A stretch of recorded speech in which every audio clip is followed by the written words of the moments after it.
After the funeral of my father, a highly respected major shareholder in the company, our family convened to discuss the inheritance. In the meeting, my brother-in-law, Jason, unexpectedly asserted his opinion. He argued fervently that my wife, Emily, the eldest daughter, should inherit the stocks and a total of $5 million. Witnessing my brother-in-law and sister eagerly anticipating a substantial windfall, the lawyer calmly interjected with a hint of surprise. As the lawyer explained, Emily legally had no claim to the inheritance. My name is John, a 42-year-old salaried worker living with my beloved wife and 2 children. Despite my father's impressive reputation, my elder sister, Emily, has long been a source of concern for our parents due to her recurring problematic behaviors. She struggled to establish a stable career and led a self-centered life, causing me to distance myself. Over time, my discomfort grew, particularly when Emily, at the age of 50, abruptly brought home a much younger man named Alex and announced her intention to marry him. Despite Alex's attractive appearance, he exuded an irresponsible air that did not sit well with me. Emily shamelessly sought wedding funds from our father, quickly squandering them. Her audacious demand for more funds further distressed our father, who faced health issues. Eventually, our father succumbed to an illness, leaving us grieving his sudden demise. I took charge of the funeral arrangements while my sister, true to form, distanced herself and refused to contribute. In the aftermath of the funeral, as my mother and I were still grappling with our grief, the lawyer arrived to discuss the inheritance. To our surprise, Jason and Emily barged into the discussion, claiming that Emily, as the eldest daughter, was entitled to the stocks and a $5 million inheritance. Jason's triumphant demeanor shocked us, and he boldly asserted that we should not think about using the funds as we pleased. Both my mother and I were bewildered, having been unaware of the will left by our father. As Jason reveled in the prospect of newfound wealth, Emily, dissatisfied, questioned the lawyer's statement.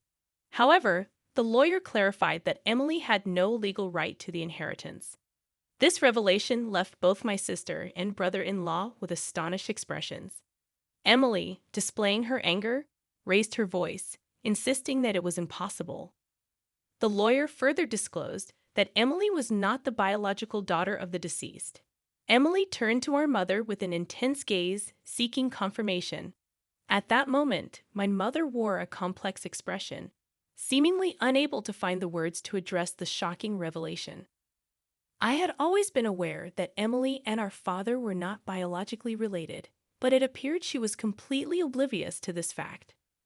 Confused, Emily began shaking our mother's shoulders, pleading desperately, "Mom, what does this mean?" Unperturbed by the shaking, my mother calmly yet firmly revealed, "Emily, you are the daughter of my previous husband." While being shaken, my mother quietly disclosed this significant fact. Emily, who had always asserted that our dad loved her the most, now wore a face of utter disbelief. Suddenly, Jason interjected. "But if there was an adoption, she would have rights to the inheritance, right? That's correct, isn't it, Emily?" He sought confirmation from my sister, who hesitantly agreed, saying, "Yes, that should be the case." However, in front of Emily, our mother slowly shook her head, saying, "No, Emily, we never went through an adoption." Emily, shaking with anger, cried out, "How could this be? I am the rightful eldest daughter of this family. Dad even said so." Glaring at me with rage. In a trembling voice, Emily continued, "Why do you get to monopolize our family's wealth?" Her words sparked my anger, and I retorted, "Have you ever thought about how much you made Dad spend? You still have something to say," I said indignantly. "Shut up. I am the daughter of this house. I have every right to it," Emily insisted. I replied, "Exactly. Spending money on a daughter is a parent's duty." I was appalled by the situation and let out a deep sigh. Normally, spending money on a daughter isn't wrong, but the issue was the amount my sister made Dad spend on her debts and compensations. The lawyer, who had been observing quietly, spoke up. "How about we let Emily see the will too?" Emily was clueless about the will, And when I pointed out that Dad wanted to discuss its contents with the whole family, she had neglected it and went out for other errands. Jason couldn't hide his anger and glared at Emily, asking, "Why did you do that, Emily?" It was important. At the lawyer's suggestion, my sister and brother-in-law agreed to hear the will. The lawyer then read aloud Dad's will, which clearly named my mother and me as the sole inheritors of the entire estate. The will detailed specific reasons why Emily was not legally adopted. It seemed Dad initially intended to accept Emily as a formal family member. However, the will meticulously described his disappointment in her mean actions towards me since childhood and her escalating wastefulness as she grew older. Emily was shocked and lost for words, confronted with the reality of having no inheritance rights. "What does this mean, Emily? Were you deceiving me, making me believe we'd become rich?" I asked. Left behind, Emily glared at us with a face full of anger, questioning my mother. "Why didn't you adopt me? Why does Mom get the inheritance?" I had always been aware that Emily and our father were not biologically related, but it appeared that she was completely oblivious to this fact. Confused, Emily began shaking our mother's shoulders, pleading in a desperate voice, "Mom, what does this mean?" Unperturbed by the shaking, my mother calmly yet firmly replied, "Emily, you are the daughter of my previous husband." While being shaken, she quietly disclosed this significant fact. Emily, who had always taunted me with claims that Dad loved her the most, now wore a face of utter disbelief. Suddenly, Jason interjected, "But if there was an adoption, she would have rights to the inheritance, right?" "That's correct, isn't it, Emily?" Seeking confirmation from my sister. "Yes, that should be the case," Emily replied. However, in front of Emily, our mother slowly shook her head.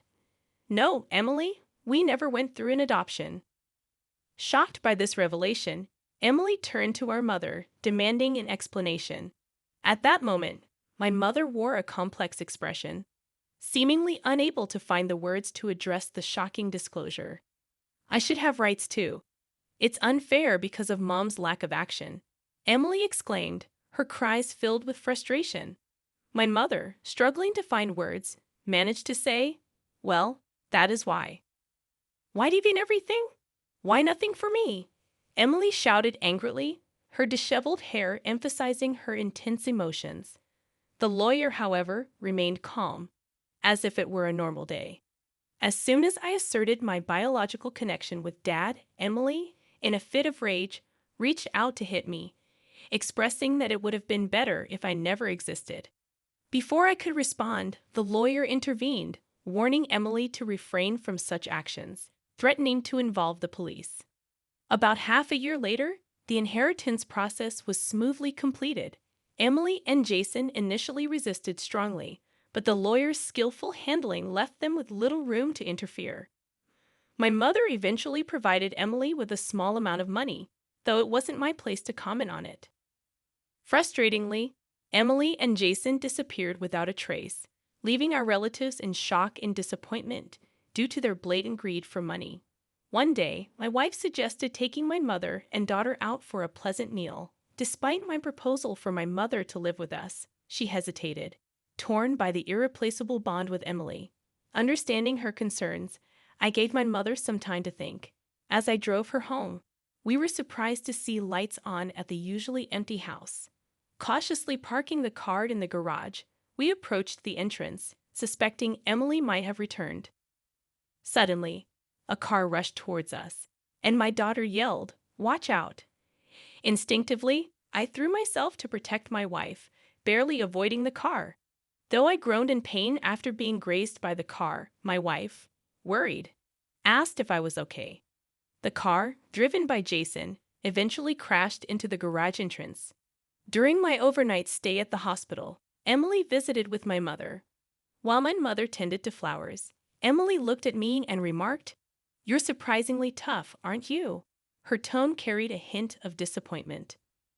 I pondered to myself, confirming my suspicions, and provocatively responded that if I had perished in the accident, Mom would have inherited everything. Disappointed by my words, Emily looked visibly uneasy. "I know what you were expecting. I continued as Emily averted her eyes, looking down. But you see, Mom intends to renounce her inheritance, so your hopes won't come to fruition. As I uttered this, Emily stared back at me in astonishment. It seemed unfathomable to her that someone would willingly relinquish what they could receive. I have a wife and kids, so Mom says the inheritance should go to them. That's what a parent should do, I explained, anticipating Emily's objections. But Emily started to object, her words trailing off. I've made a will early, following Dad's example. Unfortunately, the inheritance that I should have will no longer go to Mom, I added. At these words, Emily shivered, unable to hide her agitation. Unable to conceal her anger, Emily raised her voice, demanding a share of the $5 million inheritance. When I firmly refused, Emily, filled with rage, grabbed my collar, insisting I should give her at least half since she was my real sister. Despite her loud pleas, I looked at her with sympathy. Such greed is what disappointed Dad. Don't you understand that? I spoke calmly. Emily's face rapidly turned red, and she reached for my throat. At that moment, my mother returned to the room and yelled at Emily, asking what she was doing. Hearing her shout, the nurses, summoned by the nurse call, escorted Emily out of the room. Though my mother seemed to try to protect Emily, she left, showering her with cold words. Where did I go wrong in raising her? My mother murmured in a pained voice. Soon after, we discovered that my mother had fallen ill. Pained by her weakening state, we started helping with transportation and housework. This, apparently, infuriated Emily, who probably heard it from our mother or encountered my wife when she came to ask for money. One day, out of the blue, Emily contacted me on my cell phone, stating that they would take care of Mom from now on, and I didn't need to come anymore. Confused, I asked her to explain the sudden decision, expressing deep concerns about leaving Mom's care to Emily, who could hardly manage household chores, let alone care for a sick person. I hurriedly called Mom to understand the situation, and surprisingly, I learned that Jason had caregiving experience, and Mom claimed her life wasn't much disrupted at the moment. I felt a sense of relief upon learning that, but soon after, Mom was rushed to the hospital in an ambulance due to a medication dosage mistake. The family hurried to the hospital, where we found Mom severely weakened. I asked my wife to stay with her and rushed to our family home. Upon arriving, I discovered the house in disarray. Mom couldn't prepare her favorite meals, the fridge was empty, and Emily had fired the helper without consulting anyone. Any expectations I had of Emily quickly turned to disappointment. Checking the safe, I found a significant amount of money had been withdrawn from Mom's bank account. Fortunately, the inheritance account was untouched, but the funds set aside for daily expenses were nearly depleted. Swiftly gathering necessary items such as bankbooks, cards, and seals, I returned to the hospital to explain everything to Mom and discuss our next steps. Emily, unaware of the bankbook issue, was shocked, but her reaction darkened when I mentioned the medication mistake was something Jay had prepared. I suggested to Mom that it would be better not to let Emily into the house anymore, expressing my concerns about the house's terrible state and Mom's apparent weight loss. I warmly suggested that we live together in a new house. Mom burst into tears at these words, crying intensely. However, Mom's condition worsened, and despite the doctor's best efforts, she passed away heartbroken over Emily's actions. When I returned to the family home to prepare for Mom's funeral, I discovered that all the valuables were gone. It appeared that Emily and her financially struggling husband had taken them. Seeing the empty house filled me with shock and anger, and I resolved firmly to make things right. The day after Mom's funeral, I met with Emily and the lawyer at the law office to discuss the inheritance. Emily, filled with a sense of superiority, confidently declared her right to receive Mom's inheritance. Unable to contain my laughter at her misunderstanding, the lawyer solemnly announced, "Let's take a look at the will," and broke the seal. Emily's face drained of color when the contents revealed that she was not to inherit anything. Jason, showing his fury, demanded an explanation. "What does that mean?" She's her daughter. You can't trick us. Hand over the inheritance now. Jason, shaking with anger, pounded the table. I calmly questioned him. Jason, did you do something to Mom? I did no such thing, he retorted dismissively. Then why was the usual medication mistaken? I pressed. But Jason brushed it off, saying, That's irrelevant, John. It's impossible that I don't get any inheritance. What did you do? I can't pay the mortgage for my apartment now. Shocked by his words, I realized that Emily had been counting her chickens before they hatched. Even though she hadn't appeared immediately after hearing of our mother's death, Emily, unable to hide her desperation, pressed the lawyer, Is there really nothing? The lawyer sighed deeply and confirmed, Yes, the will is as it states. Explaining the legal aspects, he revealed that after deducting the amounts Emily had withdrawn and sold off without permission, the inheritance was practically non-existent. In reality, this situation was part of a plan I had discussed with the lawyer beforehand. Emily, astonished, protested vehemently, refusing to accept reality. She expressed her dissatisfaction, but I harbored strong resentment towards Emily, who only leeched off others without working. Just to take the money when Mom was delighted believing that Emily would take care of her. Caring for someone requires money. You wouldn't understand that, I lashed out. At my demand to see the expenditure details Emily had used for Mom, she trembled, realizing there were no receipts to acknowledge those claims. Jason tried to sway the situation in his favor, but I refused his request, openly admitting the mistreatment I had endured from Emily. I stated firmly, I'll be taking legal action regarding that accident. Taken aback, Jason turned pale, realizing his slip. I explained that we had gained consent for recording the meeting in advance. Emily cried out in agony, realizing the consequences of their actions. As a result, Jason faced legal consequences, and his past misconducts were uncovered, leading to his arrest.